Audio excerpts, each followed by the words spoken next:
ഇത് mass മോട്ടോഴ്സിലെ hero master edge വണ്ടി general സർവീസായിട്ട് കയറ്റിയതാണ്. അപ്പോൾ അതിൻ്റെ ഒരു ഡീറ്റെയിൽ ആയിട്ടുള്ളൊരു വീഡിയോ ഉണ്ടോ. നിലവിൽ നമുക്ക് വണ്ടി ഓടിച്ചു നോക്കുന്ന സമയത്ത് ബ്രേക്ക് തീരെ മോശമായിരുന്നു. അതായത് ബ്രേക്ക് തീരെ കിട്ടാത്തൊരു കണ്ടീഷൻ ഉണ്ടായിരുന്നു. പിന്നെ താക്കോൽ ഊരിയെടുക്കുമ്പോൾ യൂണിറ്റ് ഫുള്ളായിട്ട് ഊരി പോരുന്നൊരു കംപ്ലയിൻ്റ് ഉണ്ട്. അത് പൊതുവേ മാസ്റ്റർ എഡ്ജിന് കൂടുതലായിട്ട് കാണിക്കുന്ന ഒരു കംപ്ലയിൻ്റാണ്. പിന്നെ അതേപോലെ തന്നെ നമ്മൾ ക്ലച്ചിൻ്റെ ഭാഗം, എയർ ഫിൽട്ടർ, ബ്രേക്ക് ഇതെല്ലാം ഡീറ്റെയിൽ ആയിട്ട് ചെക്ക് ചെയ്യുന്നുണ്ട്. ബാക്ക് ബ്രേക്കിൻ്റെ ഭാഗം നമ്മൾ അഴിച്ച് ലൈനറിൻ്റെ ഭാഗമൊക്കെ ചെക്ക് ചെയ്യുന്നുണ്ട്. കമ്പനി ലൈനർ കിടക്കണേ, അത്യാവശ്യം നല്ല ലൈനറാണ്. അപ്പോൾ ബ്രേക്ക് ഒന്ന് ക്ലീൻ ചെയ്ത് കയറ്റിയാൽ മതി. അതേപോലെ തന്നെ ഈ ക്യാമ് ചെറിയൊരു ടൈറ്റ് കാണിച്ചു തുടങ്ങിയിട്ടുണ്ട്. അപ്പോൾ അതൊക്കെ ഒന്ന് അഴിച്ച് ഗ്രീസ് ചെയ്തിടാം. പിന്നെ നമ്മളതിൻ്റെ എയർ ഫിൽറ്ററിൻ്റെ ഭാഗം നമ്മൾ ചെക്ക് ചെയ്യുന്നുണ്ട്. എയർ ഫിൽറ്റർ നമുക്ക് ചെക്ക് ചെയ്യുന്ന സമയത്ത് നമ്മൾ കിടക്കുന്നത് കമ്പനി ഫിൽറ്റർ തന്നെയാണ്, ഹീറോൻ്റെ ഒറിജിനൽ ഫിൽറ്ററാണ്. പേപ്പർ ടൈപ്പ് ഫിൽറ്ററാണ് നമുക്കിതിന് വരാം. അപ്പോൾ നമുക്കതൊന്ന് എയർ അടിച്ച് ക്ലീനാക്കി റീസെറ്റ് ചെയ്യാം.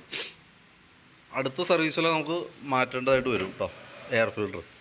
ക്ലച്ചിൻ്റെ ഭാഗം നമ്മൾ നോക്കുമ്പോൾ ക്ലച്ചിൻ്റെ സൈഡിൽ 2 ഷാഫ്റ്റിൻ്റെ ഓയിൽ സീലുകൾ ലീക്കാണ്. ഒന്ന് ക്രാങ്ക് ഷാഫ്റ്റിൻ്റെ ഓയിൽ സീൽ, അത് ഓൾറെഡി ഓയിൽ ലീക്ക് ആരംഭമാണ്.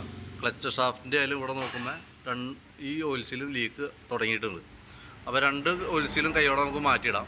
പിന്നെ ക്ലച്ച് വർക്ക് ചെയ്തിട്ടുള്ള പൊടിയൊക്കെ അത്യാവശ്യം നല്ല രീതിയിൽ എൻ്റെ ഉള്ളിലുണ്ടാകുന്ന എയർ അടിച്ച് ക്ലീനാക്കി റീസെറ്റ് ചെയ്തെടുക്കാം നമുക്ക് കേട്ടോ. പിന്നെ അതേപോലെ തന്നെ നമ്മളതിൻ്റെ ബെൽറ്റിൻ്റെ കണ്ടീഷൻ ഒന്ന് അഴിച്ച് ചെക്ക് ചെയ്താണ്. ബെൽറ്റ് ഓൾറെഡി പൊട്ടിയൊരവസ്ഥയിലാണ്. അപ്പോൾ ഇന്നും കൂടി ഓടിയ സാധനം വഴിയിൽ പെട്ടുപോകുന്നൊരു സിറ്റുവേഷൻ ആയിരുന്നു. ആ കണ്ടീഷനിലാണ് വണ്ടി ഓടിക്കൊണ്ടിരുന്നത്. അപ്പോൾ ബെൽറ്റ് കൂട്ടത്തിൽ കൂടെ മാറ്റി വിടുന്നുണ്ട്. Variator body, boss drive, roller അടങ്ങുന്ന യൂണിറ്റാണത്. അതിൻ്റെയൊക്കെ തേമാനമൊക്കെ നോക്കുമ്പോൾ നോർമൽ സാധാരണ രീതിയിലുള്ള തേമാനമുള്ളൂ. കംപ്ലൈൻ്റ് ഒന്നും പറയാറായിട്ടില്ല. ബെൻഡെക്സ് യൂണിറ്റ് ചെക്ക് ചെയ്യുന്ന സമയത്ത് വർക്കിംഗ് ഒക്കെ ഓക്കെയാണ്. ബെൻഡെക്സിൻ്റെ ഈ ഭാഗത്ത് നോക്കുമ്പോൾ ചെറിയൊരു ഒരച്ചിൽ കാണുന്നുണ്ടോ. ഇവിടെ ഒരു ചെറിയ പാട്, നല്ല ക്ലിയർ ആയിട്ടുള്ളൊരു പാട് കിടക്കുന്നത്. അതിൻ്റെ പ്രോബ്ലം എന്ന് വെച്ചാൽ ഈ ക്രാങ്ക് ഷാഫ്റ്റിൻ്റെ അലൈൻമെൻറ്റിൽ ചെറിയൊരു വേരിയേഷൻ വന്നിട്ടുണ്ട്. അത് സെൽഫ് അടിക്കുന്ന സമയത്ത് നമുക്കൊരു ചെറിയൊരു സൗണ്ട് വ്യത്യാസമുണ്ട്. അത് ഈ ക്രാങ്ക് ഷാഫ്റ്റിൻ്റെ കംപ്ലൈൻ്റ് ആണ്. അതിൻ്റെ ക്രാങ്ക് ഷാഫ്റ്റിൻ്റെ കണക്ട് റോഡിൻ്റെ പിന്നിന് ചെറിയൊരു പ്ലേ വന്നിട്ട്, പ്ലേ അല്ല, അത് തിരിഞ്ഞു പോയേക്കാണ്. അപ്പോൾ അത് ക്രാങ്കിൻ്റെ കറക്റ്റ് സ്ട്രേറ്റ് ആയിട്ട് നിൽക്കുന്ന ക്രാങ്ക് ഷാഫ്റ്റിൻ്റെ അലൈൻമെൻറ്റിൽ വേരിയേഷൻ വരുത്തും. അതാണ് ശരിക്കും സംഭവിച്ചാണ് കേസ് കേട്ടോ. അത് 100% ക്ലിയർ ചെയ്യണമെന്നുണ്ടെങ്കിൽ നമ്മൾ എഞ്ചിൻ ഫുള്ളായിട്ട് അയച്ചിട്ട് ക്രാങ്ക് ഷാഫ്റ്റ് മാറ്റി കളയാമെന്നുള്ളതാണ് അതിന് ചെയ്യാൻ പറ്റും. അപ്പോൾ നമ്മൾ തൽക്കാലം നമ്മൾ ബാക്കിയത്തെ ഭാഗമൊക്കെ ക്ലീൻ ചെയ്തതിന് ശേഷം നമുക്ക് ഇതൊന്ന് അലൈൻ ചെയ്തെടുക്കാം. അലൈൻമെൻ്റ് ഒന്ന് ചെയ്തിടാം. പുറമേ നിന്ന് ചെയ്യാവുന്ന നമുക്ക് അത്രേ ചെയ്യാൻ പറ്റുള്ളൂ. ഇനി അടിക്കടിയാതെ കംപ്ലൈൻറ്റ് റിപ്പീറ്റ് വീണ്ടും വരിക, സെൽഫ് അടിക്കുമ്പോൾ സൗണ്ട് വ്യത്യാസം കാണിക്കുകയും ക്ലച്ചിൻ്റെ ഈ ഭാഗത്ത് പറഞ്ഞാൽ ഈ ഓയിൽസിൽ പിടിപിടിന്ന് പോവുകയൊക്കെ ചെയ്യുകയാണെന്നുണ്ടെങ്കിൽ നമുക്ക് വേറെ ഓപ്ഷൻ ഇല്ല. അത് അഴിച്ച് നമ്മൾ ഫുള്ളായിട്ട് മാറ്റി കളയേണ്ടി വരും. അല്ലെങ്കിൽ ലെയ്ത്തിൽ കൊടുത്തത് റീസെറ്റ് ചെയ്തെടുക്കേണ്ടതായിട്ട് വരും. പിന്നെ ക്ലച്ചിൻ്റെ CVT ക്ലച്ചിൻ്റെ മെയിൻ ഒരു പാർട്ടാണ് ബാക്കിൽ വന്ന ക്ലച്ച് പുള്ളി പോലെ വർക്ക് ചെയ്യണ വീല്. അപ്പോൾ ഇതിൻ്റെ ഭാഗം നമ്മൾ അഴിച്ച് ചെക്ക് ചെയ്യുന്നുണ്ട്. കൂട്ടത്തിൽ കൂടെ നമ്മളത് ഗ്രീസിങ് കൂടി നടത്തി വിടുന്നുണ്ട്. അതിൻ്റെ ഈ വീൽ, അതിൻ്റെ ഉള്ളിൽ വന്ന ക്ലച്ച് വെയിറ്റ് വന്ന് അടിക്കുന്ന ഒരു റബ്ബറാണത്. അത് ശരിക്കും നല്ല പ്ലേ ഒക്കെ കാണിച്ചിട്ട് ഒരു ചതഞ്ഞ രീതിയിലേക്ക് ആയിട്ടുണ്ട്. അപ്പോൾ അത് മാത്രം നമുക്കൊന്ന് ചേഞ്ച് ചെയ്ത് തരാം. ബാക്കിയത്തേക്ക് ഒന്ന് ഗ്രീസ് ചെയ്ത് റീസെറ്റ് ചെയ്യാം. ക്ലച്ച് ഷൂ ആയാലും വേറെ പറയത്തക്ക കംപ്ലൈൻ്റ് ഒന്നുമില്ല. അതൊക്കെ നമുക്കൊന്ന് ഉരച്ച് ക്ലീനാക്കി ഇടാം. ക്ലച്ച് ഷൂ സെറ്റ് ചെയ്യുന്ന പ്ലേറ്റാണത്. അതിൻ്റെ പിന്നൊക്കെ നല്ല രീതിയിൽ തന്നെ ടൈറ്റ് കാണിക്കുന്നുണ്ടായിരുന്നു. അപ്പോൾ ആ പിന്നൊക്കെ ഒന്ന് ക്ലീൻ ചെയ്തതിന് ശേഷം സെറ്റ് ചെയ്യാം. അപ്പോൾ നല്ല സ്മൂത്തായിട്ട് അത് വർക്ക് ചെയ്തുള്ളൂ കേട്ടോ. പിന്നെ നമുക്ക് ഈ ഭാഗത്തേക്ക് വരുമ്പോഴത്തേക്കും അതിൻ്റെ ചോക്കിൻ്റെ കേബിൾ കംപ്ലൈൻ്റ് ആണ്. ചോക്ക് കേബിൾ നല്ല രീതിയിൽ ടൈറ്റ് കാണിക്കുന്നുണ്ട്. തന്നെയല്ല നമുക്ക് അതിൻ്റെ ഇവിടെ നോക്കുമ്പോൾ ഔട്ടർ പൊട്ടിയൊരവസ്ഥയിലാണ് നിൽക്കുന്നത്. Chalk cable മാറ്റിയിടാം. ആക്സിലേറ്ററിൻ്റെ കേബിളും ടൈറ്റായിട്ടാണ് കാണിക്കണേ. അപ്പോൾ ചോക്കിൻ്റെ കേബിളും ആക്സിലേറ്ററിൻ്റെ കേബിളും മാറ്റിയിടുന്നതാണ് നല്ലത്. കാരണം എന്താ വെച്ച് കഴിഞ്ഞാൽ ഓൾറെഡി ഇപ്പോൾ തന്നെ അത് ടൈറ്റാണ്. ഇനി അങ്ങോട്ടേക്ക് പെട്ടെന്ന് ചിലപ്പോൾ കംപ്ലൈൻറ്റ് വന്നേക്കാം. പിന്നെ അതിന് വേണ്ടിയിട്ട് നമ്മൾ വേറൊരു ദിവസം വെച്ച് നമ്മൾ ചെയ്യേണ്ടതായിട്ടൊക്കെ വരും.